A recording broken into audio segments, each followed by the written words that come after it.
الحمد لله رب العالمين الرحمن الرحيم مالك يوم الدين يا أيها الذين آمنوا اتقوا الله حق تقاته ولا تموتن إلا وأنتم مسلمون يا أيها الناس اتقوا ربكم الذي خلقكم من نفس واحدة وخلق منها زوجها وبث منهما رجالا كثيرا ونساء واتقوا الله الذي تساءلون به والأرحام إن الله كان عليكم رقيبا يا أيها الذين آمنوا اتقوا الله وقولوا قولا سديدا يصلح لكم أعمالكم ويغفر لكم ذنوبكم ومن يطع الله ورسوله فقد فاز فوزا عظيما أما بعد فقد قال الله تعالى في الكلام المجيد فأعوذ بالله السميع العليم من الشيطان الرجيم بسم الله الرحمن الرحيم يا أيها الذين آمنوا كلوا من طيبات ما رزقناكم واشكروا له إن كنتم إياه تعبدون إنما حرم عليكم الميتة والدم ولحم الخنزير وما أهل به لغير الله فمن اضطر غير باغ ولا عاد فلا إثم عليه إن الله غفور رحيم যাবতীয় প্রশংসা মহান আল্লাহ রাব্বুল আলামিনের জন্য এবং যাবতীয় দরুদ ও সালাত শেষ নবী মুহাম্মদ রাসূলুল্লাহ সাল্লাল্লাহু আলাইহি ওয়াসাল্লামের জন্য। প্রতিটি মানুষ এই পৃথিবীতে বসবাস করে আল্লাহর বিশেষ রহমতে। আল্লাহ পাক তার জন্য খাদ্য পানীয় সব কিছু জুগিয়ে থাকেন। আল্লাহর আলো এবং বাতাস, আল্লাহর উপরে নির্ভরশীল, আল্লাহর উপরে বিশ্বাসী এবং আল্লাহর অবিশ্বাসী সকল বান্দা ভোগ করে থাকে। এটা আল্লাহ পাকের বিশেষ অনুগ্রহ বলেই সম্ভব। ফিরআউনের আমলে যেভাবে আল্লাহ পাক গজব দিয়েছিলেন, আপনারা নবীদের কাহিনী যারা পড়েছেন তারা জানেন, দ্বিতীয় খণ্ড পড়ে দেখবেন। সেখানে আল্লাহ পাক বেছে বেছে ফিরআউনীদেরকে অর্থাৎ কিপ্তি সম্প্রদায়কে আযাব দিয়েছিলেন, অথচ আল্লাহর অনুগ্রহশীল বান্দা বনী ইসরাঈলদেরকে আযাব দেননি। 9 রকম আযাব এসেছিল, তার একটা মনে করুন রক্ত। বনী ইসরাঈলরা ভাত খাচ্ছে তাদের বাড়িতে রান্নাবান্না করে, পাশের বাড়িতে ফিরআউনীরা খানাপিনা করছে তাদের বাড়িতে রান্নাবান্না করে। ফিরআউনীদের প্লেটে হাত দিলে রক্ত ভর্তি, হাঁড়িতে চাউল দিলে রক্ত ভর্তি, গ্লাসে পানি দিলে রক্ত ভর্তি। অত পাশেই বসে আছে বনী ইসরাঈলরা, তাদের গ্লাসে এইসব সমস্যা হচ্ছে না। আল্লাহ চাক্ষুষ দেখিয়ে দিয়েছেন যে আল্লাহর হুকুমেই তোমাদের খাদ্য পানীয় আমি জুগিয়ে থাকি। অবশ্য আল্লাহ বাতাস বন্ধ করে দিলে সব মরে যেত। আল্লাহর অনুগ্রহশীল বান্দারাই কেবল আল্লাহর অনুগ্রহ ভোগ করে, এটা আল্লাহ দেখিয়ে দেওয়া সত্ত্বেও কিন্তু এই ফিরআউনীরাও মুসলমান হয়নি। তারা বলল আসলে মুসা এমন জাদু জানে যে খাদ্য পর্যন্ত রক্ত হয়ে যায়। বিশ্বাস করেনি। নিঃসন্দেহে সেখানে বহু লোক বিশ্বাসী ছিল, কিন্তু গোপনে ফিরআউনের জুলুমের ভয়ে তারা প্রকাশ করেনি। সূরা মুমিন পড়বেন, 40 নম্বর সূরা। এই মুমিন এই ব্যক্তিটাই হচ্ছে ফিরআউনের নিকটতম একজন ব্যক্তি, যে গোপনে ঈমান এনেছিল কিন্তু জাহেরি ঈমান আনেনি। ফিরআউনের এই কাহিনীর মধ্যে আপনারা অনেক শিক্ষণীয় বিষয় পাবেন। আমরা বাধ্যগত অবস্থায় কিভাবে আপনি দিন পালন করবেন তার পদ্ধতির উপরে আজকে আলোচনা করব। বর্তমানের যে বিশ্ব পরিস্থিতি এবং জাতীয় পরিস্থিতি, সেখানে একজন ঈমানদার মানুষ তার ঈমান নিয়ে স্বাধীনভাবে বাস করতে পারছে না। কথা ঠিক না? বাধ্যগত অবস্থায় কিভাবে আপনি দিন পালন করবেন এই বিষয়ে কোরআনে এবং হাদিসে আমাদেরকে দিক নির্দেশনা দেওয়া হয়েছে। এবং সর্বশেষ আমি একটু আগে থেকে আসছি মুসার আমল থেকে। মুসার আমলে ফেরাউনের অত্যাচারে সেই যুগের মুসলমানরা অর্থাৎ বনী ইসরায়েল কীভাবে তাদের জীবন যাপন করেছেন এটা জানা থাকলে এই যুগেও আপনার এটা সহজ হয়ে যাবে। এটা তারা রক্তের আযাব পেয়েছে, তারা ঈমান আনেনি। পরে যখন না খেয়ে এবারে রক্ত তো মানুষ খেতে পারে না, অবশেষে সবাই তওবা করলো, এসে মুসাকে বলল তুমি আল্লাহকে দোয়া করো আল্লাহ যেন আমাদেরকে এই আযাব উঠিয়ে নেন, আমরা তোমার উপরে ঈমান নিয়ে আসবো। মুসা দোয়া করলেন, রক্ত উঠে গেল, আবার পানি পানি হলো, কোনো সমস্যা নাই। কিছুদিন পরেই আবার বদমাইশি শুরু করে দিল। শেষে আল্লাহ আবার গজব পাঠালো উকুন, যেখানে যায় খালি উকুন আর উকুন, ভাত খায় উকুন, শোয়ে উকুন, ঘুমায় উকুন, কানের মধ্যে উকুন, নাকের মধ্যে উকুন, চোখের মধ্যে উকুন, উকুনের অত্যাচারে বাস করতে পারে না। সে আবার শেষকালে কান্নাকাটি করে আবার এসে বললো আমরা আর ভুল করবো না, তুমি এবার দোয়া করো আল্লাহ যেন উকুন উঠাই নেয়। এরপরে আসলো ব্যাং। এই ব্যাং এই একটা নরম একটা জন্তু যে এত কঠিন হতে পারে কল্পনাই করা যায় না, ব্যাঙের অত্যাচারে ভোগ না করলে। ব্যাং যেখানে যায় নাকে পায়খানা করে, পাশায় ফালি পেশাব পড়ে, এই যে অত্যাচারে বাঁচা মুশকিল। এই নীরব একটা প্রাণীর সরব উপস্থিতিতে ফিরআউনি কম অস্থির হয়ে গেল। অবশেষে আবার অনুতপ্ত হয়ে তওবাতুল্লাহ করলো, আল্লাহ পাক তাদের ক্ষমা করলেন, ভালো হয়ে গেল। এরকমভাবে একটা দুটা চারটা নয়, 9টা গজব দিয়েও আল্লাহ তাদেরকে হেদায়েত করতে পারেনি। এইখানে পাশাপাশি ঈমানদার বনী ইসরায়েলদের উপরে কিন্তু এই গজব হয়নি। এটা দিয়ে প্রমাণ হয় আল্লাহ পাক ইচ্ছা করলে বাংলাদেশের ঈমানদারদেরকে ভালোভাবে রাখতে পারতেন, বেঈমানদারদের ওই ফিরআউনের মতো গজবে অস্থির করে রাখতে পারতেন। আল্লাহ সেটা করেননি, কারণ আমাদের রাসূলের একটু দোয়া রয়েছে, আল্লাহ তুমি আমার উম্মতকে একসঙ্গে ধ্বংস করে দিও না। বুঝলেন, আমার উম্মত আল্লাহকে যদি স্বীকার করে, রসুলকে স্বীকার করে, ওরা অন্যায় সব যাই করুক একসঙ্গে ধ্বংস করে দিও না। আল্লাহ রসুল দোয়া আল্লাহ কবুল করেছেন, যার জন্য আমরা বদমাইশি করি আর আল্লাহর পক্ষে খাওয়াও পাই। মোট কথা হলো রুজির মালিক আল্লাহ, পানির মালিক আল্লাহ, আলোর মালিক আল্লাহ, বাতাসের মালিক আল্লাহ, এই মাটির মালিক আল্লাহ, সব কিছুর মালিকানা তাঁর হাতে। তিনি ইচ্ছা করলে আমাদেরকে যে কোনো সময় ফেরাউনের মতো করে গজব দিয়ে দুনিয়াতেই ঠিক করে দিতে পারতেন, কিন্তু আমরা তা করবো না, আমরা তো হবো না। কারণ দেখছি ফেরাউনের উপরে গজব দিয়েও আল্লাহর কোনো লাভ হয়নি। ফেরাউনই ছিল, ও একবার মরার সময় না আল্লাহ আল্লাহ করে উঠছে, তখন তো মরাতে লাভ নেই। তখন মরার সময় আল্লাহ আল্লাহ বলি তবা কবুল হবে? বেকার তো। সেজন্য আল্লাহ পাক আমাদেরকে পথ দেখিয়ে দিয়েছেন তার শেষ নবী মুহাম্মদ রাসূলুল্লাহ সাল্লাল্লাহু আলাইহি ওয়াসাল্লামের মাধ্যমে। তার উপরে এই জুলুম এসেছে। ফেরাউন যে জুলুমগুলি করতো, ও কিন্তু বলতো না আমি তোমাদের ওমা আহদিকুম ইল্লা সাবিলার রাশাদ, হে আমার জনগণ আমি তোমাদের কেবল মঙ্গলই করি, আর তোমাদের রাশাদ অর্থাৎ হেদায়েতের পথ ছাড়া তোমাদেরকে আমি দেখাই না। বলুন কথা কি ঠিক? ফেরাউন কি মানুষ হেদায়েতের পথ দেখায় না শয়তানি পথ দেখায়? অত নিজে দাবি করতো আমি তোমাদেরকে সবসময় ভালো পথ দেখাই, সৎ পথ দেখাই, আসলে তা নয়। যুগে যুগে ফেরাউনরা এই কথা বলে থাকে, আজও বলছে, আগামী দিনেও বলবে। ফেরাউনের ফেরাউনিয়ত চিরদিন থাকবে, প্রত্যেক যুগে ফেরাউনের সঙ্গে মুসাও থাকবে। লিকুল্লি ফেরাউনিন মুসা।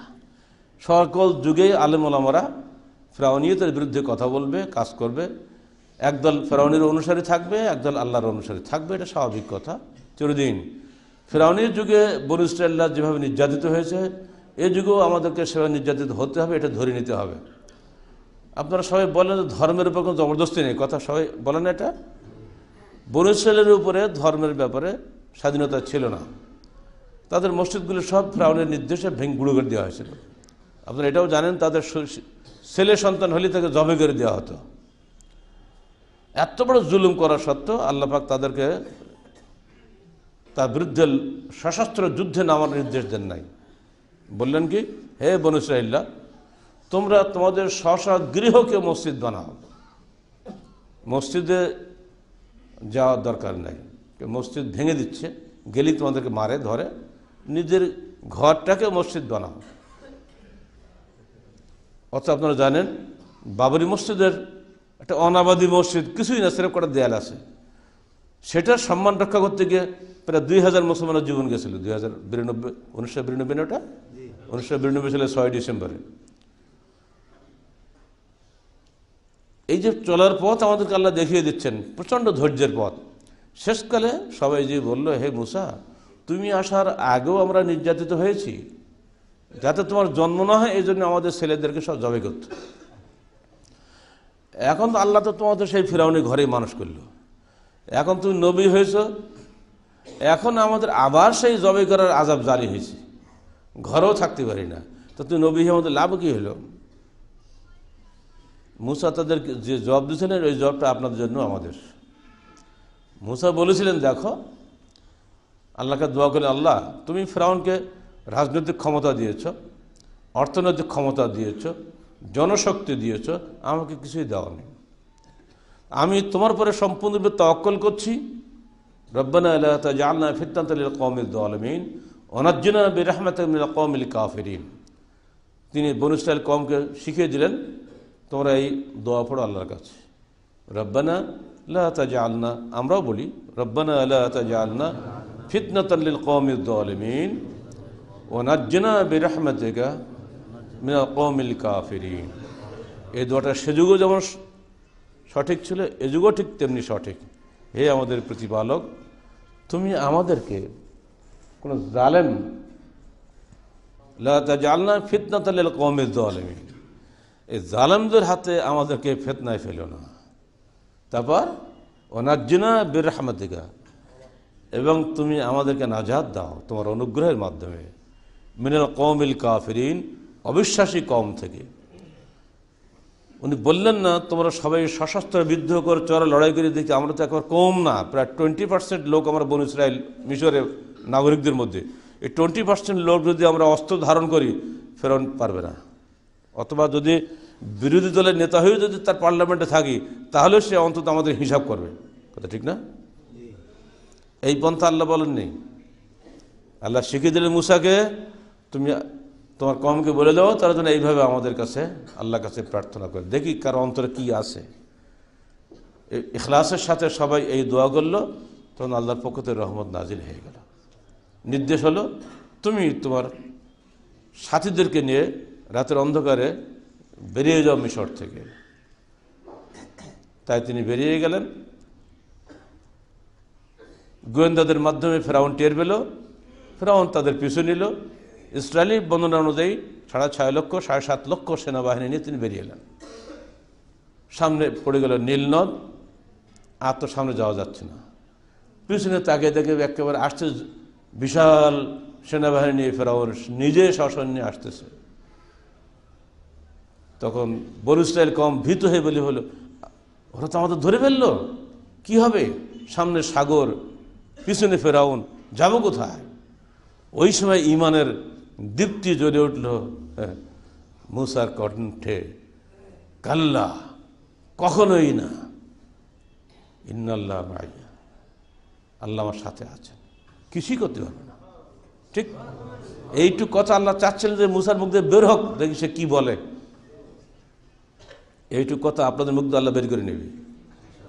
যদি বেরিয়ে যায় কোনো মতে, ইনশাআল্লাহ দুনিয়ার কোনো ক্ষমতা নিয়ে আপনাদের ক্ষতি করে। ফেরাউন এসে গেছে। এবার আল্লাহ পাক বলে দিলেন, হে মুসা, তোমার হাতে যা লাঠি আছে, লাঠিটা সাগরের বুকে নিক্ষেপ করো। ব্যাস, সঙ্গে সঙ্গে, আর কিচ্ছু না। বান্দা তো কিছু করা লাগবে, একবার নাগরিক খালি দোয়া করলে হবে? খালি দোয়া দিয়ে হবে নাকি? দাওয়া তো লাগবে। আপনি 1 পা হাঁটেন, আল্লাহ 10 পা হাঁটবে। আপনি মোটেই হাঁটবেন না, ঘরে শুয়ে থাকবেন। এযহাব আনতা ওয়া রাব্বুকা ফাকাতিলা ইন্না হাউনা কাঈদুন। বনী ইসরাঈল বলেনি, তুমি আর তোমার রব যেই যুদ্ধ করোকে, আমরা এখানে বসে থাকলাম। এই বলার কারণেই তো বনী ইসরাঈল 40 বছর জেল খাটিয়েছে। অথচ আমার রসুলের সঙ্গে যখন বদরের যুদ্ধে গেল মুসলমানরা, তখন তারা বলল, আমরা ওই বনী ইসরাঈলের মতো বলবো না যে তুমি আর তোমার রব যে যুদ্ধ করে আমরা এখানে বসে থাকলাম, আমরা বরং আপনার সঙ্গে ইন্না মাআকুম লামুকাতিলুন, আমরা অবশ্যই আপনার সঙ্গে যুদ্ধে যোগদান করব। আল্লাহ নবী খুব খুশি হলেন। ঠিক গায়েবী মদদে বদরের যুদ্ধে বিজয় হয়ে গেল। মুসলমানদের ইমানি শক্তিকে আল্লাহ পরখ করেন বিপদ দিয়ে দিয়ে। আসুন আমাদের এখানে একটু যোগ করে দিই ওই সাথে। ফেরাউন ডুবি মরল, সবাই চোখে দেখলো। কিছু দূর আসার পরে দেখলো যে এক সুন্দর জাঁকজমক দিয়ে মূর্তি পূজা হচ্ছে। লোকের বললো, হে মুসা, এই যে আল্লাহ না ইলাহান কামা আল্লাহুম আলেহা, এদের যেমন মেলা মূর্তি দেখছি বলছে, আমাদের ওই একটা মূর্তি বানিয়ে দেও না, কি মারের দরকার দেখেন। তখন মুসা বললো, ইন্নাকুম কওমুন তাজহালুন, আরে তোমার যে জাহিল কম নাকি রে, চোখের সামনে তুমি দেখলে আল্লাহ পাক ফেরাউনের গোষ্ঠী ধরে সাফ করে দিল, সে আল্লাহকে বাদ দিয়ে আর মূর্তি পূজা করবা? ইন্নাকুম কওমুন তাজহালুন। শয়তান কিভাবে মানুষকে ফেরে ফেলে একবার দেখেন। তারপরে মুসা মাধ্যমে আল্লাহ পাক নির্দেশ দিলেন, ওদেরকে বলো বায়তুল মুকাদ্দাস যেতে হবে, যুদ্ধ করতে হবে। ওরা বলছে, না ওখানে যাবো না। বাপরে বাপ, বিশাল শক্তিশালী সব সৈন্যবাহিনী দেখে আসলাম, ওখানে যে মরবো নাকি? ইযহাব আনতা ওয়া রাব্বুকা ফাকাতিলা, মুসা তুমি যাও, তোমার আল্লাহ যাক, আমরা যাবো না। হবে? আল্লাহ তো খেপে গেল, দিলে এমন গজব। 40 বছর ধরে ঘুরতেই থাকে, সারাদিন ঘরে মিশর যায় বলে গরিবের আবাসে বাড়ি চলে আসে। সে না কি মরবে নাকি? শেষকালে মুসা তো দয়াশীল মানুষ, বলছে, আল্লাহ এই পাগলের দল নিয়ে মহা সমস্যা পড়ে গেছি, এই রোদই তো মাথা ফাটে যাবে, তুই একটু এদের বাঁচাও। আল্লাহ বলে, ঠিক আযাল্লাল্না আলাইকুম গামাম ওয়া আনজালনা আলাইকুম মান্না ওয়া সালওয়া, ঠিক আছে, ওদের মাথার উপরে আমি 27 মেঘ পাঠিয়ে দিচ্ছি এবং ওদেরকে আসমান থেকে মান্না সালওয়া পাঠিয়ে দিচ্ছ, খেয়ে ফিরি বাসো। তো বোঝা গেল কি আল্লাহ শয়তান মারে না, শয়তান তো বাঁচাই রাখে। যদি ওই মরুভূমিতে মেঘ না আসতো, ওই একদিনই মরি সাফ হয়ে যেত সব। এইভাবে আল্লাহ পাক 40 বছর বাঁচিয়ে রাখছে। কিন্তু ওই আলঘেরাতে মালঘেরা ঘুরিয়ে ফিরে ওই ঘেরা, ওরা যাচ্ছে মিশরে, রোজ সকালে মিশরে বেরোয়, ঘুরে ফিরে আবার সেন চলে আসে। প্রাচীর নেই, সেনাবাহিনী নেই, পুলিশ বাহিনী নেই, কিছুই নাই, কিন্তু বের হওয়ার উপায় নেই। এই যে প্রাচীরহীন উন্মুক্ত কারাগারে 40 বছর আল্লাহ তাদের শাস্তি দিয়েছিলেন। সূরা বাকারা পড়ে, মায়দা বোধহয় এটা। এই শাস্তির পরেই কিন্তু তাদেরকে সে জিহাদ করতেই হলো, এবং তারা অবশ্যই জিতে। আল্লাহ বলে দিয়েছেন, তোমরা একটু নড়ো, আমি তোমাদের বিজয় এনে দেবো। কিন্তু কে নড়তেও চায় না বান্দা। বান্দা খালি বসে বসে মান্না সালোয়া খাওয়া চায়। আমরাও মান্না সালোয়া খোর হয়ে গেছি, কষ্ট করতে রাজি না। আল্লাহর পথ কষ্টের পথ, কারণ আমাদের আরাম মৃত্যুর পরে জান্নাত, ওখানে যেতে রাজি না। দুনিয়াতে কষ্ট করলে তার বিনিময়ে আমরা আখিরাতে পাবো, এই চিন্তাধারার যদি থাকে তাহলে আপনার জন্য কোনো সমস্যা নেই। দুনিয়াতে শয়তান বেশি ডিস্টার্ব করে, আর সে কারণে মানুষ প্রতারিত হয়। এখানে আমাদের রসুলের জীবনেও একই অবস্থা ঘটে গেছে। যখন তিনি মক্কায় এসে দাওয়াত দিলেন, তখন একটা একটা শুরু হয়ে গেল জুলুম। আগে কিন্তু জুলুম হয়নি। 40 বছর পর্যন্ত তিনি সবার নিকটে অত্যন্ত প্রিয় মানুষ ছিলেন, আল আমিন বলে সবাই থেকে ডাকত। যখন তিনি ইসলামের দাওয়াত দিলেন, তখন কিন্তু মানুষের আকীদা পরিবর্তন হয়ে গেল। আপনারা কিছু কিছু মানুষের নাম জানেন, যাদের নাম ইতিহাস খ্যাত হয়ে গেছে। সিরাত রসুল আপনারা ওইখানে একটু পড়ে দেখবেন, বেশ কিছু ভাইয়ের জীবনী আমরা ওখানে দিয়ে দিয়েছি। তার মধ্যে একজন খাব্বাব বিনুল আরাত, আর একজন ইয়াসির পরিবার, পুরা ইয়াসির, তার স্ত্রী সুমাইয়া, তাদের ছেলে আম্মার, এরা সবাই জুলুমের শিকার ছিলেন। আর বেলালের নাম তো সবাই আপনারা জানেন, কি কষ্ট তাদের দিয়েছে। এর মধ্যে যুবসংঘ সেলিব্রিটি যেহেতু আছে, ইয়ংদের কথাটা আগে বলে দিই। আম্মার যুবক মানুষ, বাপকে মেরে ফেলেছে, মাকে মেরে ফেলেছে, এবার ছেলের পালা, তরুণ ছেলে। তাকে মারার যত রকম নির্যাতন সেই যুগে ছিল সব রকম করা হয়েছে। অবশেষে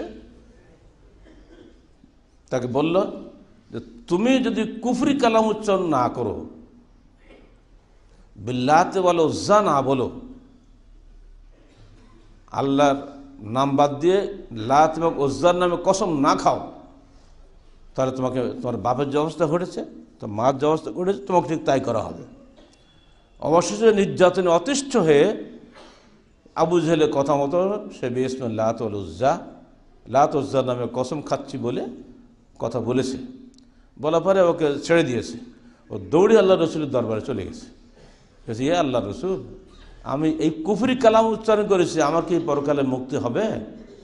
তিনি চুপ থাকলেন। আয়াত নাজিল হয়ে গেল, ইল্লা মুতমাইন্নান বিল কুলব ওর অন্তর যদি মুতমাইন থাকে বিল ঈমান, ঈমানের উপরে, তাহলে তার কোনো আযাব হবে না। তুমি বলো তোর অন্তর কেমন ছিল যখন তুমি নির্যাতিত হচ্ছিলে, যখন তুমি একথা কুফরি কালাম অর্জন করেছিলে, তোর অন্তরটা কেমন ছিল? বলে আমার অন্তর পুরোপুরি আল্লাহর জন্য ছিল, কিন্তু আমি নির্যাতনে অতিষ্ঠ হয়ে মুখে এই কুফরি কালাম উচ্চারণ করেছিলাম, যাও আল্লাহ পাক তোমাকে ক্ষমা করে দিয়েছেন। শুরু হলো কিন্তু এই আম্মার মারা গেছে 93 বছর বয়সে, খন্দকের যুদ্ধে গর্ত খোঁড়া হচ্ছে, প্রতি 10 জনের 40 হাত লম্বা, 10 হাত চওড়া এবং 7 হাত না 9 হাত বেঁধে ডিপ গর্ত করতে হবে। সবাই একখানা করে পাথর মাথা উঁচু করে নিয়ে যাচ্ছে, আম্মার 2টো করে পাথর মাথা করে নিয়ে যাচ্ছে। আল্লাহ রাসূল বলছেন, আম্মার এত কষ্ট করছো? কত আদর করে আম্মারের মাথা থেকে ধুলা তিনি নিজে হাতে সরিয়ে দিচ্ছেন, এত কষ্ট করছো কেন? আম্মার বলছে, আল্লাহ আমি আখিরাতে বেশি বেশি নেকি চাই, তাই দুনিয়াতে বেশি বেশি কষ্ট করছি। ওই সময় আল্লাহ নবী বলে পড়লেন, তাকতুলুকাল ফিআতুল বাগিয়া, তোমাকে একটা বিদ্রোহী দল হত্যা করবে। এটা তার একটা মেসেজ, ভবিষ্যৎবাণী। আমরা হলে ভয় পেয়ে যেতাম না? উনি তো খুশি কত, আমি যে শহীদ হয়ে দুনিয়াতে বিদায় হব, এর চেয়ে বড় সৌভাগ্য আমার আর কিছু নাই। কিন্তু এত যুদ্ধ হয়, আম্মার শহীদ হয় না। এই করে করে 93 বছর বয়স হয়ে গেছে। কই আল্লাহ নেই বলে তোমাকে মেরে ফেলবে লোকেরা, কই তুমি তো, আমি তো মরলাম না তো। কিন্তু ও বলছে আল্লাহ নবীজন বলেছে অবশ্যই অবশ্যই আমার ভাগ্যের শাহাদাত আছেই। ঠিক একটা যুদ্ধ হয়ে গেল জীবনের শেষ পর্যায়ে এসে, আলী মুআবিয়ার যুদ্ধ, জঙ্গে সিফিন, আপনারা সবাই খবর রাখেন। সেইখানে তিনি নিজে মদিনাতে চলে গেলেন, ইরাকে, যে সবাইকে ডাকালেন, দেখো আমি সেই আম্মার, আমার মাকে হত্যা করেছিল, আমার বাপকে হত্যা করেছিল, আমাকে হত্যা করতে যাচ্ছিল, কুফরি কালাম পড়েছিলাম, আমার জন্যই আল্লাহ পাক ওই আয়াতটা নাজিল করেছিলেন। আমি সেই আম্মার বলছি, তোমরা এই বিদ্রোহী দলে যেও না, হয়তো আলীর সঙ্গে থাকো, আমি তার সঙ্গে যুদ্ধে যাচ্ছি, তোমরা চলো আমার সঙ্গে। উনি যুদ্ধে গেলেন, শহীদ হয়ে গেলেন। এটা দিয়ে বোঝা যায় আলী হকের উপরে ছিলেন। এই আম্মারের সাথে আরেকজন ছিলেন খাব্বাব ইবনুল আরাত, তার উপরে প্রথমে আসলো অর্থনৈতিক জুলুম।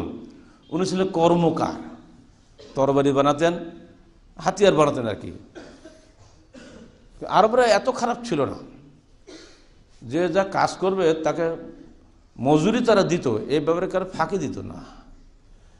কিন্তু যেহেতু মুসলমান হয়ে গেছে, আস বিন ওয়াইল তিনি একজন নেতা, তার তরবারি উনি বানিয়ে দিয়েছিলেন। খাব্বাব টাকা আনতে গেল, ও বলল তোমার টাকা দেব না, কারণ তুমি সাবি হয়ে গেছো, ধর্ম ত্যাগী হয়েছো, বাপদাদা ধর্ম ত্যাগ করেছো, তাই তোমাকে দেওয়া হবে না। ঠিক আছে, না দেন, আল্লাহর কাছে নেব। আরে আল্লাহর কাছে যখন যাবে তখন এই মাল সম্পদ নিয়ে আমি আল্লাহর কাছে যাব, তখনও তোমাকে দেওয়া হবে না, আল্লাহ আমাকে দিবে। কে লড়াই করবে? নেতা মানুষের লড়াই মরবো নাকি? এখানে ঐতিহাসিক লিখছেন যে আরবদের মধ্যে এই ধরনের খেয়ানত কখনোই দেখা যায় না। তারা কাফের হতে পারে বটে, তো মানুষের প্রতি এরকম জুলুম তারা কখনো করে না, কিন্তু মুসলমান হওয়ার অপরাধে তারপর এই জুলুমটাও করা হয়েছিল। আজকে তাই হচ্ছে না? একজন লোক খ্রিস্টান হোক, ইহুদি হোক, হিন্দু হোক, কাফের হোক, নাস্তিক হোক, কিচ্ছু বলা হবে না। একজন একটা ইয়ং ছেলে যদি আহলে হাদিস হয়, তারপরে কত রকম জুলুম যে আসতেছে, আপনারা কিছু কিছু তাহারিকে দেখেন। এই যুগের ইতিহাস বোধহয় কলঙ্কিত হয়ে যাচ্ছে তাদের উপর জুলুম দেখি। খাব্বাবের ইতিহাসের মধ্যে তাদের জন্য অনেক শিক্ষণীয় বিষয় রয়েছে। দেখলো যে ওর টাকা না পেয়ে চলে গেল, এবার নেতার নির্দেশ হয়ে গেল তার এই নেতার কাছে যে এবার ওকে শাস্তি দাও, দৈহিক শাস্তি। কি হবে? কর্মকার তো লোহা গরম করে তো লোহা পিটেই তো ধারালো বানায়, তাই না? ওই গরম লোহার উপরে ওকে শোয়াই দাও, দিয়ে উপরে পাথর চাপা দাও, ওকে শাস্তি আচ্ছা মতো দাও। তাই করা হলো। ওমর ফারুক যখন খলিফা হলেন, বলে খাব্বাব তোমার উপরে কেমন নির্যাতন হয়েছিল আমাকে একটু দেখাও তো। ওমরের সামনে খাব্বাব নিজের পিঠের জামার কাপড় উল্টাকে দেখিয়ে দিল। ওমর দেখি আটকে উঠছে, আমি জীবনে এরকম দৃশ্য কখনো দেখি নাই যে পিঠের সমস্ত রক্ত মাংস গলে একসঙ্গে কুস্তি হয়ে গেছে, হাড্ডির সঙ্গে মিশে আছে। বলে কেন এমনটি হলো? বলে আমার পিঠের রক্ত মাংস পুজ গলে ওই আগুন নিভে যেত, ওই লোহার গনগনে আগুন নিভতে কত লাগতে হবে চিন্তা করুন। এরপরও কাফেররা আমাকে ছাড়তো না। অপরাধ আমার একটাই, আমি বলেছি লা ইলাহা ইল্লাল্লাহ মুহাম্মাদুর রাসূলুল্লাহ, এটি আমার পাপ ছিল। এটা কি কোন পাপ হলো? বাপদাদা ধর্ম ত্যাগ করলেন, এই অপরাধে তার জুলুম হয়েছে, কিন্তু তিনি এতে আদৌ বিচলিত হন নাই। ইনি কিন্তু সপ্তম মুসলমান, কেউ বলছেন ষষ্ঠ মুসলমান। নির্যাতনে অতিষ্ঠ হয়ে একদিন তিনি কাবাঘরের সামনে নিদ্রিত অবস্থায় আছেন রাসূলুল্লাহ সাল্লাল্লাহু আলাইহি সাল্লাম, মাথায় কাপড় মুড়ি দিয়ে, যে বলছে হে আল্লাহ রসুল, আপনি কি আমাদের জন্য দোয়া করবেন না? এইভাবে আমরা নির্যাতিত হতেই থাকবো। আল্লাহ রসুল তখন উঠে বসছেন, রাগে একেবারে মুখ লাল হয়ে গেছে। শুনে রাখো খাব্বা, বিগত যুগে যারা দিন এনেছিল, শিরক ত্যাগ করে তৌহিদ গ্রহণ করেছিল, তাদের উপরে এমন জুলুম হয়েছিল যে জীবন্ত মানুষটাকে গর্তে ফেলিয়ে করাত দিয়ে মাথাকে দুই ভাগ করে চিরে ভাগ করে ফেলে দেওয়া হয়েছিল। লোহার চিরুনি দিয়ে দেহের চামড়াগুলো সব ছিঁড়ে ফেলে দেওয়া হয়েছিল। শিরা এবং গোশত সহ হাড্ডি থেকে পৃথক করা হয়েছিল। তথাপি তারা দিন পরিত্যাগ করে নাই। আর তুমি এসে আমাকে বলছো বদদুয়া করার জন্য? আল্লাহকে দেখেন না কি অবস্থা? আল্লাহ সব করবে, আল্লাহকে বলা লাগবে না। থামো, এমন একটা দিন আসবে লাইতুম্মান্না হাযাল আমর, এই ইসলামী শাসন এমন একটা পরিপূর্ণতা লাভ করবে যে ওই ইরাকের হীরানগরীর একটা কুলবধূ একাকী মক্কায় গিয়ে তওয়াফ করে আবার একাকে ফিরে আসবে, কেউ তার দিকে তাকানোর সাহস পাবে না। অপেক্ষা করো, ওয়ালাকিন্নাকুম তাস্তাজিলুন, তোমরা খুব ব্যস্ততা প্রদর্শন করছো। একই অবস্থা ঘটল মদিনায় গিয়েও, আদি বিন হাতাম থেকে একই রেওয়াজ আসছে। তাহলে যারা আকীদার আন্দোলন করছেন, যারা আহলে হাদিস আন্দোলন করছেন, যারা সত্যিকার অর্থে আহলে হাদিস হচ্ছেন অন্তর থেকে, তাদের জন্য কি সাহাবায়ে কিরামের সুন্নাত তাদের উপরে আসবে না? কি মনে করেন আপনারা?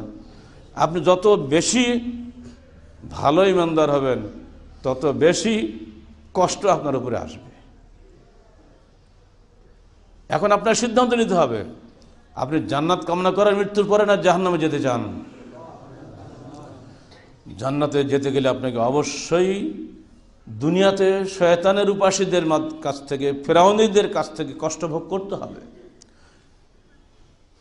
আর এটা আবশ্যিক নয়, আল্লাহ পাক ইচ্ছা করলে আপনাকে শান্তিও দিতে পারেন। এটা যে হতেই হবে এটা নয়, আল্লাহ কাউকে কাউকে এরকম কষ্ট দিতে পারে। কিভাবে চলবেন? ওই একটু আগে বললাম না, খাব্বাব বলল ঠিক আছে আমি আপনার মজুরি দিবেন না, আমি আল্লাহর কাছে নিয়ে নেব। আপনি সুদে চাকরি করছেন, ঘুষ ছাড়া কিছু হবে না, বাধ্য হয়ে পড়েছেন, এমন অবস্থায় আপনার কিছু করার নাই, বাধ্যগত অবস্থায় আল্লাহ পাক আপনার পথ বাতলে দিয়েছেন। রুজি হালাল না হলে আপনার জান্নাত হবে না, এটা আপনার সবাই জানেন। আল্লাহর নির্দেশ, ইয়া আইয়ুহাল্লাযীনা আমানু, হে ঈমানদারগণ, কুলু মিন তাইয়্যিবাতি মা রাযাকনাকুম, আমরা তোমাদেরকে যে রিজিক দিয়েছি সেখান থেকে হালালগুলি তোমরা ভক্ষণ করো, পবিত্র খাদ্য ভক্ষণ করো। আশকুরু লিল্লাহি, এবং আল্লাহ পাকের শুকরিয়া আদায় করো যেহেতু তোমরা পবিত্র খাদ্য পেয়েছো। ইন কুনতুম ইয়্যাহু তা'বুদুন, যদি তোমরা সত্যিকার অর্থে আল্লাহকেই ইবাদত করে থাকো। আসমান থেকে যে পানি বর্ষণ হয়, সে পানিতে কি কোনো বিষ মিশানো থাকে? আসমান থেকে যে হাওয়া প্রবাহিত হয়, এই হাওয়ার মধ্যে কোনো বিষ থাকে? আল্লাহর কাছ থেকে যেটা আসে ওটা খাঁটি জিনিসই আসে। আর আমরা যখন হাতে নেই, আমরা শয়তানি করি। ওই পানি যখন বোতলে ভরি, শয়তান ঢুকে দেওয়ার মধ্যে। এই পানি যখন ওষুধ বানায়, সেখানে শয়তানি করি। আল্লাহ খাবার আল্লাহ দিচ্ছেন জমিনে, আপনি ওর সঙ্গে ফরমালিন মিশাচ্ছেন, এই তো আমরা করি। আল্লাহর হাত দিয়ে যেটা আসে সেটা সরাসরি পবিত্র খাদ্য আসে। যিনি বলা হচ্ছে তাইয়্যিবাতি মা রাযাকনাকুম, আল্লাহ তোমাদেরকে যে তাইয়্যিবাত দিয়ে থাকেন, বিশুদ্ধ খাবার দিয়ে থাকেন, তোমরা সেটা খাও এবং আল্লাহর ইবাদত করো, আল্লাহর শুকরিয়া আদায় করো। মনে রেখে দিও, ইন্নামা হাররামা আলাইকুম মাইতা ওয়াদ-দাম ওয়াল-লাহম আল-খিনজির ওয়া মা উহিল্লা বিহি লিগাইরিল্লাহ। আল্লাহ পাক তোমাদের উপরে হারাম করেছেন মৃত, দমে মাসফুহ প্রবাহিত রক্ত, শুকরের গোশত এবং আল্লাহ ব্যতীত অন্যের নামে যা জবাহ করা হয়েছে সেটা। ফামান ইস্তুররা, যদি কেউ বাধ্য হয়ে পড়ো, গায়রা বাগিন ওয়ালা আদিন, বাড়াবাড়ি না করে, সীমালঙ্ঘন না করে, যদি যান বাঁচানোর যদি ক্ষতি হয় তোমাদেরকে, ফালা ইসমা আলাইহি, তো তোমার উপরে কোনো গুনাহ নাই। ওই যে একটু আগে উদাহরণ দিলাম না, আম্মার যেভাবে কুফরি কালাম করেছিলেন, যে অন্তরটা ঠিক ছিল, এরকম যদি অবস্থা তোমার ঘটে, ফালা ইসমা আলাইহি ইন্নাল্লাহ গফুরুর রহিম, নিশ্চয়ই আল্লাহ ক্ষমাশীল ও দয়াবান। এরপরে আল্লাহ বলছেন, ইন্নাল্লাযীনা ইয়াকতুমুনা মা আনজালাল্লাহু মিনাল কিতাব ওয়া ইয়াশতারুনা বিহি সামানান কালীলা উলাইকা মা ইয়াকুলুনা ফি কুলুবিহিম ফি বুতুনিহিম ইল্লান নার ওয়া লা ইউকাল্লিমুহুমুল্লাহু ইয়াওমাল কিয়ামাহ ওয়া লা ইউযাক্কিহিম ওয়া লাহুম আযাবুন আলীম। যদি কেউ আল্লাহর কিতাব থেকে কিছু গোপন করে এবং এই গোপন করার বিনিময়ে কিছু পয়সা উপার্জন করে, সব কথা হলো ধর্ম বেচে দিন কামাই করা, দিন বেচে দুনিয়া কামাই করে, এক কথা বলাই ভালো। উলাইকা মা ইয়াকুলুনা ফি বুতুনিহিম ইল্লান নার, তারা তাদের পেটে স্রেফ আগুন ভরে। ওয়ালা ইউকাল্লিমুহুমুল্লাহু ইয়াওমাল কিয়ামাহ, কিয়ামতের দিন আল্লাহ তার সাথে কথা বলবেন না। ওয়ালা ইউযাক্কিহিম, তাকে পবিত্র করবেন না। ওয়া লাহুম আযাবুন আলীম, তার জন্য থাকবে মর্মান্তিক আযাব। এখানে কি আর একটা নীতি বেরিয়ে গেল, আপনি যেদিকে তাকাচ্ছেন গেলে হারামেরই রাজত্ব, হারামের মধ্যে আমাদের বসবাস, কি করবেন? আপনার ইমানের কাছে আপনি প্রশ্ন করুন। আপনার অন্তর যদি বলে হারাম খেয়েও ইবাদত করবো, সমস্যা নাই, যদি হারামের উপরে যদি আপনি সন্তুষ্ট থাকেন, আপনি আল্লাহর কাছে কখনোই মুক্তি পাবেন না। আর হারাম থেকে বর্জন করার মানসিক শক্তি যদি অর্জন করেন, আল্লাহ পাক আপনাকে হালালের রাস্তা খুলে দেবেন। মিন হাইসু লা ইয়াহতাসিব, কোন দিক দিয়ে দেবেন সেটা তুমি জানো না। অতএব ইন্নাল্লাহু রাজ্জাকু যুল কুওয়াতিল মাতিন, আল্লাহ পাক প্রত্যেক প্রাণীর জন্য রুজির মালিক। আর কোনো মানুষ তার রুজি শেষ না করা পর্যন্ত দুনিয়া থেকে বিদায় হবে না। অতএব হাদিসের ভাষায় ফাজবেলু বিহাত তলব, তোমরা বৈধ পথে রুজি তলাশ করো। অবৈধ পথের রুজি কশ্চিন কালেও আল্লাহর কাছে গৃহীত হবে না এবং তোমার তাদের বরকতও হবে না। এখন আপনি সিদ্ধান্ত নিজে নেন, এবং আল্লাহর পক্ষ থেকে বলা হচ্ছে আপনার অন্তরের খবর আল্লাহ রাখেন।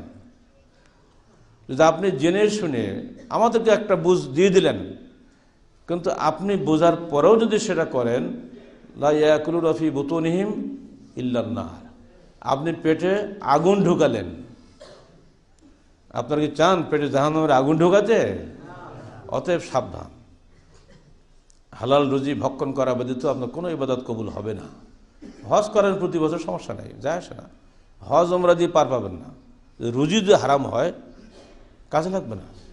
প্রশ্ন একটাই, যে দেশের যে অবস্থা, এখানে হারামের পথ সহজ, হালালের পথ কঠিন, ঠিক না? কঠিন হলেও আল্লাহ পাক হালালের পথ বন্ধ করেন না, এটা আল্লাহর বিশেষ রহমত। বনু ইসরাঈলরা যদি ওই অবস্থাতে আল্লাহর সাহায্য প্রাপ্ত হতে পারে, আমরা কি আল্লাহর সাহায্য পাবো না? আল্লাহর ওয়াদা কি মিথ্যা যে আমি কাউকে রুজি দেবো না? আল্লাহ কি বলেছে আমি খালি হারাম পথে রুজি দেবো, হালাল পথে তোমাদের দেবো না? এটা তো হতেই পারে না। আল্লাহ তো এই কাজ করেন না। পথ আছে, পথ আমি জানি না। যে আল্লাহ ভাষায় মিন হাইসু লা ইয়াহতাসিব, কোন দিক দিয়ে তোমাকে দেবো তুমি জানোই না, তোমার জানাই শুনি আমি দেবো না। তো তুমি হারামটা বন্ধ করো, দেখবা পথ খুলে দেবে। এই যে হাদিসের ভাষা এবং কোরআনের যে ভাষা, এর মধ্যেই আমাদের জন্য সমাধান নিহিত আছে। এটা আমাদের সবার জন্য শিক্ষণীয়। আহলে হাদিস আন্দোলন করতে গিয়ে যে কষ্টভোগ আপনারা করছেন, অর্থনৈতিক কষ্ট, চাকরিগত কষ্ট, দুনিয়াবী কষ্ট, সমাজগত কষ্ট, এই সব কষ্ট হালকা হয়ে যাবে যখনই আপনি জান্নাতের আকাঙ্ক্ষী হবেন। আর যখন আপনি দুনিয়ার আকাঙ্ক্ষী হবেন, এইসব কষ্টগুলো আপনার কাছে খুব বেশি কষ্ট মনে হবে। আর খালি অজুহাত দেবেন, খালি অজুহাত দেবেন, এই অজুহাত সেই অজুহাত, অজুহাত দিয়ে পার পাওয়া কি আল্লাহর কাছে যাবে? আমিরি জামাতের কাছ থেকে পাশ করা যাবে, কারণ আমির সাহেব তো দেখতে পায় না, আমি যা বলি তো শুনবে। কি মানুষ কি কারো অন্তর খবর রাখে নাকি? তো আল্লাহ তো মানুষের অন্তর খবর রাখে। তো হালাল হারাম স্পষ্ট। আল্লাহ রসুল বলছেন আল হালাল বাইয়িনুন আল হারাম বাইয়িনুন বাইনাহুমা মুশতাবিহাতুন। অন্য হাদিসে আসছে দা মা ইউরিবুকা ওয়ালা মা লা ইউরিবুকা। সমাধান এই দুটো হাদিসেই যথেষ্ট। আল্লাহ রসুল বলছেন দেখো হালাল স্পষ্ট, হারাম স্পষ্ট, এর মাঝখানে কিছু বিষয় রয়েছে অস্পষ্ট। অতএব তুমি কি করো, দা মা ইউরিবুকা, যেটাতে সন্দেহ সৃষ্টি হয় ওটা ছাড়ো, ইলা মা লা ইউরিবুকা, যাতে সন্দেহ নেই সেদিকে ধাবিত হও। কথা পরিষ্কার না? যেটাতেই আপনি সন্দেহ মনে করছেন হতে পারে, ঝামেলা যাবো কেন? সন্দিগ্ধ দিকে আমি পা ফেলবো না, নিঃসন্দেহের দিকে ধাবিত হব, এটাই হলো সমাধান, এটাই হলো ফতোয়া। কারণ এই হাদিসটা সবসময় মাথায় রাখবেন। আল্লাহ রসুল উদাহরণ দিয়ে বোঝাচ্ছেন, দেখো একজন লোক মসজিদে আসলো, এসে বলছে ইয়া রাব্বি ইয়া রাব্বি ইয়া রাব্বি। রাস্তা কষ্ট করে এসেছে, মাথা চুল উস্কো খুস্কো সমস্ত দেহ ধুলা বালি, এসে আল্লাহ কান্নাকাটি করছে, হে আল্লাহ আমাকে ক্ষমা করো। ও মাত আমু হারামুন ও মাশরাবু হারামুন, তার খাদ্য হারাম, তার সবই হারাম, পানীয় হারাম, মালবাসু হারাম, যে পোশাকটা পরে মসজিদে আসছে ওটাও হারাম। ফান্না ইস্তাজাবু লাহু, কীভাবে তার দোয়া আল্লাহ কবুল করবে? আল্লাহ রসুল আমাদেরকে জিজ্ঞেস করছে, উত্তর আমরা কী দেবো? আল্লাহ দোয়া কবুল করবে তাই বলবো নাকি? মানে দোয়া কবুলই হবে না। অত এইটা আগে এটাতে খেয়াল রাখবেন, এই খুব খারাপ জিনিস। যখন আদমকে বানানো হলো না, তো এই ইবলিসটা ঘুরে ঘুরে দেখছে কি আল্লাহ বানানো, দেখে একটু একটা পুতুল মতন দেখা যায়, তো খালাক্ত বিয়াদাইয়া, আল্লাহ নিজের দুই হাত দিয়ে আদমকে বানাইছে মাটি দিয়ে, ঠনঠনি মাটি দিয়ে, সালসালিন কাল ফাখ্খার। ইবলিস তো দুষ্টু, ঘুরে ঘুরে দেখছে, দেখে দিয়ে দেখলো যে পেট আছে, তাহলে আমি পারবো। ও পেট যখন আছে ওকে পদস্খলন করানো খুবই ইজি, কারণ পেটের স্বার্থে আমার আনুগত্য করবে। ইবলিস মহা খুশি। আর এই যে ফেরেশতাগুলো পেট নাই তো, ওর কিছু করা যাবে না। পেট বড় ডেঞ্জারাস জায়গা। পেট ঠিক তো সব ঠিক। বাংলা কি বলে, ভুড়ি ভালো তার মুড়ি ভালো বলে না, ভুড়ি ঠিক করে না। এইখানে যে হারাম ঢুকিয়ে দেন, আর এইখানে যে মুখ দিয়ে সারাদিন খালি কোরআন হাদিস বেরোয়, কাজ হবে? কিচ্ছু হবে না। আহলে হাদিস আন্দোলন করতে গিয়ে আপনার উপরে সবচেয়ে বেশি কষ্ট হচ্ছে রুজির কষ্ট, তাই না? আমাদের বহু ছেলে চাকরি পাচ্ছে না, বহু ছেলে ব্যাংকের চাকরি ছেড়ে দিচ্ছে। কত যে রিপোর্ট দৈনিক পরে আমি পাচ্ছি। এমন কোনো জুমা আমার এখানে যাচ্ছে না, যাওয়ার সময় আমার বাসার মধ্যে হাঁটতে হাঁটতে এই প্রশ্ন ছেলেরা করছে না। তাহলে বাবা তোমাদের আমি কী সান্ত্বনা দেব? যে সান্ত্বনা মুসা দিয়েছেন তার উম্মতকে, রব্বানা লা তাজআলনা ফিতনাতাল লিল কওমিজ যালিমিন ওয়া নাজ্জিনা বিরহমাতিকা মিনাল কওমিল কাফিরিন। আল্লাহ তুমি আমাদেরকে জালেমদের দ্বারা ফিতনা নিক্ষেপ করো না, এবং আমাদেরকে কাফেরদের হাত থেকে বাঁচাও। এই বলতে থাকতে হবে, আল্লাহকে সাহায্য চাইতে হবে, আল্লাহ নিশ্চয়ই পথ খুলে দেবেন। আমরা আপনাদের বলবো না হাতে বোমা নাও, হাতে অস্ত্র নাও, সরকারের বিরুদ্ধে বোমা মারো, ওকে হটাও, তুমি যে সরকারে বসো, এই কথা আমরা আপনাদের বলবো না। কারণ এই কথা বলার ক্ষমতা ছিল মুসা আলাইহিস সালামের, তাই না? ফিরআউন এত বদ ছিল, তো মুসার সামনে ভয়ে কিছুই থাকতো। কারণ মুসা আর হারুন যখন ফেরাউনের কাছে গেল, ওই যখন লাঠি মেরে দিল, সাপ হা করে উঠছে, এত বড় হা করেছে ফেরাউন শুদ্ধ গিলে ফেল দেবে। ফেরাউন সিংহাসন এক লাফ পড়ে মুসার কোলে বসে, মুসা আমাকে বাঁচাও। ওই যে একদিন ভয় লেগেছে, ও ভয়ে কখনো ফেরাউনের এই মুসার সামনে যায় না। কিন্তু ফেরাউন তো ফেরাউনই, তো বদমাশি করবেই। সবাই জানে কোরআন হাদিস সত্য, মৃত্যু সত্য, আখিরাত সত্য, জান্নাত সত্য, জাহান্নাম সত্য। যারা আপনাকে মারে তারাও এটা জানে। সত্য জেনেও তারা মিথ্যার উপাসনা করে। আর আপনি সত্য জানেন, সত্যিকার অর্থে এটা আল্লাহ যাচাই করে। আপনার মৃত্যুর মাধ্যমে, আপনার কষ্টের মাধ্যমে, আপনার লাশের উপর দিয়ে এদেশে আল্লাহর দ্বীনে হক প্রতিষ্ঠা লাভ করুক, এটাই আমরা কামনা করব। যদি আল্লাহ পাক আমাদের জীবনের বিনিময়ে এখানে হক প্রতিষ্ঠা করে, এটা কি ভালো নয়? হামজা চলে গেছেন, হামজাকে দেখেছেন পরবর্তীকালে মক্কা বিজয় হয়েছে। হামজা মারা গেছেন কবে? ওহদের যুদ্ধে না, তৃতীয় হিজরিতে। এর 5 বছর পরে যে হামজার সেই ছেড়ে আসা মক্কা ভূমিতে আমার রসুল বিজয়ীর বেশে যাবেন, হামজা কি জানতেন? তাহলে যারা চলে গেছে তাদের এই ত্যাগের বিনিময়ে তো মক্কা বিজয় হয়েছিল সেদিন। অত যাওয়ার জন্য দুঃখ করবেন না। আল্লাহ যেভাবে আপনাকে কষ্ট দিবেন সেই কষ্ট আপনাকে বরণ করে নিতে হবে। তথাপি তিলকা দারুল আখিরাতু নাজআলুহা বিল্লাযিনা লিল্লাযিনা লা ইউরিদুনা উলুওয়ান ফিল আরদি ওয়ালা ফাসাদা ওয়াল আকিবাতু লিত্তাকওয়া। এই একটি কথা খালি আয়াতটা মনে রাখবেন। আখিরাতের গৃহ আল্লাহ নির্মাণ করেছেন ওই সমস্ত ব্যক্তির জন্য যারা পৃথিবীতে বড়ত্ব চায় না, কোনো ফাসাদ চায় না, বিশৃঙ্খলা চায় না। আমরা রাষ্ট্রে কোনো বিশৃঙ্খলা সৃষ্টি করব না এবং নিজেকেই ক্ষমতায় যেতে হবে এই আকাঙ্ক্ষা কখনো হৃদয়ে পোষণ করব না। এবং আল্লাহ যাকে দিয়ে আল্লাহ এই দেশে শান্তি আনবেন আল্লাহ তাকেই ক্ষমতায় বসান। আমরা আমাদের সরকারও হেদায়েতের দোয়া করব, সঙ্গে সঙ্গে যাকে দিয়ে আল্লাহ কাজ নেন তাকে দিয়ে আমরা আল্লাহর জন্য আল্লাহর কাছে প্রার্থনা করব। যদি আল্লাহ মনে করে আপনাকে দিয়ে পাঠাবে, যান চলে, সমস্যা কি? এই মৌলিক চিন্তাধারায় যেন সমস্যা না আসে। চরমপন্থী চিন্তাধারা দিয়ে কিছু লোকের কারণে, কিছু যুবকের কারণে অসংখ্য যুবক আজকে মার খাচ্ছে। প্রতিদিন বোমা পড়ছে সিরিয়াতে, দেখেন না? রাশিয়ার ছবি দেখেন না আপনার টিভিতে? নিরীহ শিশু, নিরপরাধ বাচ্চারা মার খাচ্ছে না? বলা হচ্ছে এগুলো গণতন্ত্রের বোমা। ইসলামী বোমাকে ঠেকানোর জন্য গণতন্ত্রের বোমা পড়তেছে। আর বেটা, দুই বোমায় তো মানুষ মারে, বোমা কি করে খাতির করে নাকি? এইসব চলবে না। আমাকে মরতে হবে, ধরে নিতে হবে। যিনি আমাকে জীবন দিয়ে তিনি আমাকে মারবেন, আমার মৃত্যু লিখিত আছে আগে থেকেই। আমার দায়িত্ব আমার সারা জীবনটা কোরআন হাদিস মোতাবেক পরিচালনা করা, সেটি আমি করে যাবো। এর বেশি কিছু করার নেই। কে আগে মরবে কে পরে মরবে আল্লাহর ইচ্ছা। অর্থাৎ মরা নিয়ে তো ভয় করা যাবে না, কষ্ট নিয়ে ভয় করা যাবে না। কষ্ট আমার তকদির থাকলে হবে। ওমা আসাবা মুসিবাতিন, তারপর কি? আমিন আল্লাহ, আল্লাহর পক্ষ থেকে সব কিছুই লা ইউসিবানা ইল্লা মা কাতাবাল্লাহু লানা হুয়া মাওলানা ওয়া আলাল্লাহি ফালিয়াতাওয়াক্কালিল মুমিনুন। আমাদের কোনো বিপদ আসে না যেটা আল্লাহর কাছ থেকে না লিপিবদ্ধ ছিল আগে থেকেই। তিনি আমাদের মাওলা, প্রতিপালক। ওয়া আলাল্লাহি ফালিয়াতাওয়াক্কালিল মুমিনুন। মুমিনদের দায়িত্ব হলো আল্লাহর উপরে ভরসা করা। আল্লাহর উপরে ভরসা করে নিজের জীবন পরিচালনা করুন, হারাম রুজি বর্জন করুন। কিভাবে করেন বিষয়টা আপনার, কোনো আপোষ নাই। হারামের সঙ্গে আপোষ করা যাবে না, সোজা এটুকু হলো ফতোয়া। কোনো কর্মে যদি জায়েজ করে দেয় আমি সাহেব তালি বেঁচে যাই, ওই জন্য আমার কাছে পরে এসব আসে, ওইটা হবে না। ওই দায়িত্ব নিয়ে মরবো নাকি আমি? একজন বলছে আমি তো হালাল করে দিই, আমি নিজে জাহান্নামে যাবো। বাবা, তোমার কবরে আমি যাব না, আমার কবরে তুমি যাবে না। আমি যাদের কবর সামলাম। সোজা বলে দিচ্ছি, সুদের চাকরি ছাড়তে হবে, ঘুষ বন্ধ করতে হবে। হ্যাঁ, ইহা কাকে হক বলে একটা কথা আছে। আপনি হকদার, আপনি মজলুম, কিন্তু ওই জালেম ঘুষ আপনাকে ছাড়বে না, ওখানে ঘুষ দেওয়া যায়।